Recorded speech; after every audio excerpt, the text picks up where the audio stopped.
If you're out and say it's like, again, you're out with your friends, you're like, oh, I'm the only one chatting, being social, what are they doing? Involve them.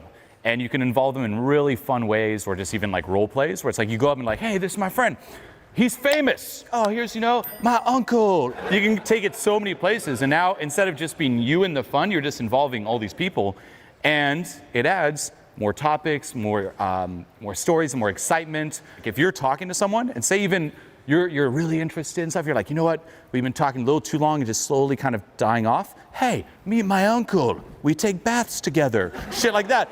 And now it's, a new shiny thing, a new flashy thing, and the person's captivated. By doing it like that, not only does it spice up the interactions for you, but you can also keep a lot of them going at the same time. It's like playing chess, Like say you're talking to somebody, I want to meet more people. Uncle, get in there. Meet someone new, and just throw people, like the placeholders, just keep the people going, and then you just bounce between everyone. What we have is we have this mechanism where if we feel low status, it actually makes it where we can't talk. Have you ever felt it where you feel low status and you can't even talk? You can't come up with what to say? I'm going to talk a lot about that this weekend. So what happens is you feel like you can't talk, and the only way around it, and I know even in my own case or the case of Julien, if we're used to being very social, is you have to amplify that person's winner effect. So you've got to get it where other people are giving them positive social feedback. As soon as they get a little bit of positive social feedback, their brain chemistry actually changes and gives them access to their own jokes, their own stories, all the cool things that they'd have to say. I mean, we're going to be talking a lot about social dynamics this weekend, and that shift in the brain chemistry is going to be a major, major theme. So once the brain shifts into that mode and people are responding better, then they get more of that chemical, and then they start to talk more and become more talkative and funny and in the moment. And a lot of it is you can tell when that chemical's kicked in because you feel at ease in your body. You feel sort of like a natural serotonin in your body. You feel peaceful. You feel at ease. You feel comfortable in your own skin. And then what starts to happen is you don't micromanage. You don't start analyzing what you look like. You don't start putting it through a filter of micromanaging perceptions. You're like, oh, I'm appreciated here. So you just share without thinking about it that much. As you begin to do that more and more, people see that and it becomes an upward spiral. Notice that with the lack of that winner effect, it becomes a downward spiral. You second guess yourself when you speak. When you speak, if you're second guessing yourself, other people react poorly. Because they react poorly, your winner effect goes down. Your brain chemistry gets shot even more. And you wind up just going home, just looking at the ground, shaking your head like, man, this sucks. Like, why do I suck this bad? I hate my life. I just want to curl up into a ball and die or something, right? Into a fetal ball of denial. So essentially what you do with your friends, like I have to do this with stage speakers, right? So Julien and me, we've been speaking together for many years, but I'm also I think I've been public speaking for like 17 years now or something like that. So if I say that I meet somebody out and I'm like, this person is really amazing and I'd love to bring them on stage with me because they have something super cool to share, but they haven't been on stage. And then I bring them up and I just start going on some big rant and everybody's cheering for me and then they're sitting there on the stage. Now, me and Julien, we've been working together for years, but imagine if Julien's up here, or if I'm up here and we're somebody new. Now, we know this person as an awesome person, and we know they have something to share, and we want them to share with the audience. But what happens is they begin to shut down. So what we have to do, it's a little bit of a combination. You guys have heard us talk about, like, say, in spiritual jargon, they're called high vibration or low vibration energy. We want to hold that space in a high vibration energy so that they're anchored to being in a more present, at ease space. And then what I'll do is I'll crack a lot of silly jokes. So you remember earlier Julien telling the joke about the uncle or things like that? He's choosing that specifically to make a loose vibe where people don't take things so seriously. People are we're all tend to be very uptight, right?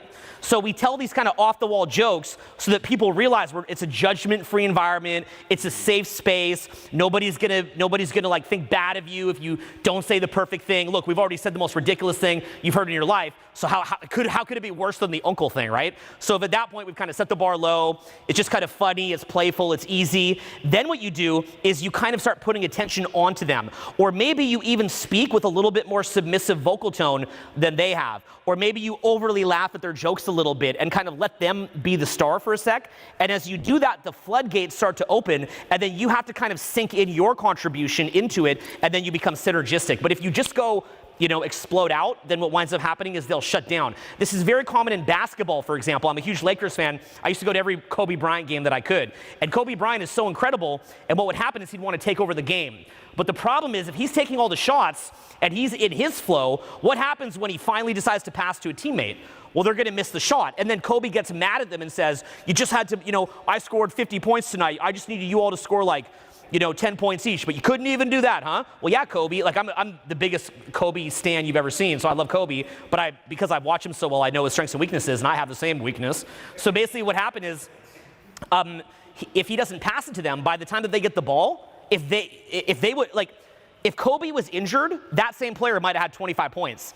But because Kobe never lets them get into a flow, they never get to get in their rhythm. They get shut down. They become progressively more frustrated, and it just falls apart. So it's sort of like a process, and getting that person, you want to anchor them to high vibration energy. You want to create a judgment-free zone, and then you want to start to slowly elicit their winner effect. We do this when we teach, when we take guys out into public and do some coaching in public, actually. Take the responsibility off them too. But that's what I'm saying. Like, meet my friend. Like, I'll physically bring my friend in closer, so that even if, say, the person's like, no, I don't want to meet your fucking uncle. At least for him, it's like, oh, well, it wasn't me. Julien, why are you shoving me in? My ego didn't get hurt because I was forced into it. So you want to take the responsibility. You want to make the introductions. Don't tell them like, hey, go say hi to some people. It's like, you go say hi, and then you bring your friends in. And like you said, you want to progressively become a little bit more boring once they're in. So it's like, at first, I'll captivate, meet my uncle, so on and so forth. As he said, start laughing at the jokes. Any joke, even if it's not even funny, be like, ha, ha, ha, ha, ha. Did you? Oh, that was a good one. Oh, man, this guy's crazy, right? That's literally what I keep him here for. Right? I mean, the best one is Luke. Luke would do it, like just the laugh. But that's what you want to start doing, and then start pulling away, but then also get a read too. If something you see your friend like he left, and he starts freaking out, you want to jump back in and re-inject it with fun. Or like, I'll even say like, tell them about the story, tell them about the bath story, or tell them about any kind of story, tell them about my book, and then just kind of flow in the moment, and you can start planting some topic seeds too. Like, I'm like, tell them about my book. I can bounce and say, he's like, well, I don't know about the book. He's doing a book. Maybe at least he can get a few sentences in, and then I can jump back in and take it in a new direction, or you might just flow with it. Be like, yeah, his book's fucking awesome. The cool thing with that winner effect too is, say after that night, they're gonna remember that massive fun too, because they're thrown in all these new situations. They're even given these weird topics that they'd probably never talk about on their own. Like most, the average person on their own is like, so what do you do? Oh yeah, you LA, or what do you do for fun?